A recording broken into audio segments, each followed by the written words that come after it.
In this video, I'm going to talk about what I wish I knew before I moved to Sevier County. Now, let's start off with number one, the traffic.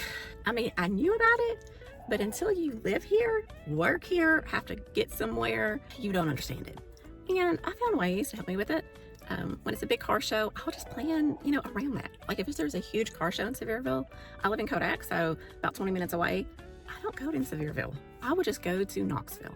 And you can always learn the back roads. I've got a little bit better with that. I'm still not the best, but I'm learning.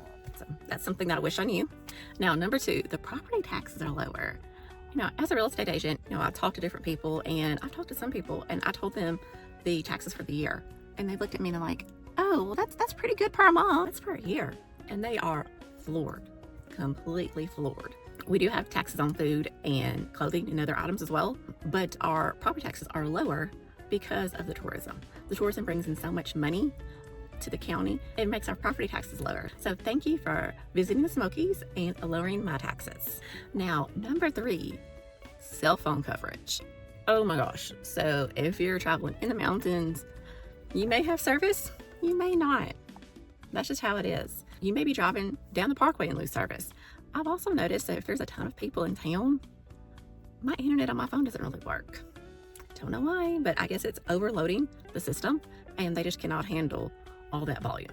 So that's something else to think about. It's better to have, if you're trying to go somewhere and you don't know how the service is going to be, make sure you have directions already downloaded, and that could help you get to your destination. So that'd be my recommendation. Now the next one, okay?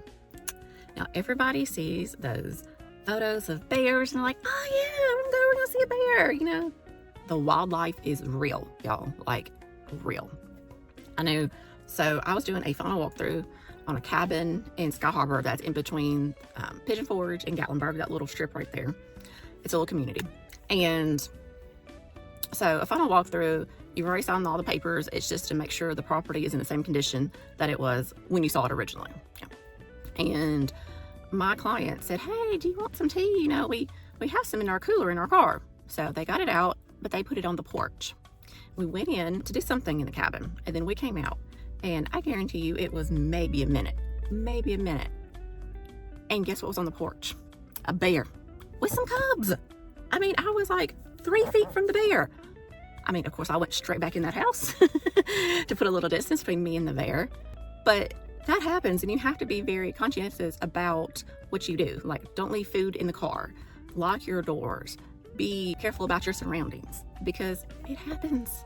I mean, they're real. I mean, they live here. We are in their home right now. So you have to be very conscientious about them and take precautions about it. But wildlife is definitely real here. Now, how different neighborhoods have a different feel. When I moved here first, I lived in Pigeon Forge in the middle of all the craziness. I lived maybe 2 minutes off the parkway, and that was an experience. There was a lot of traffic in that area.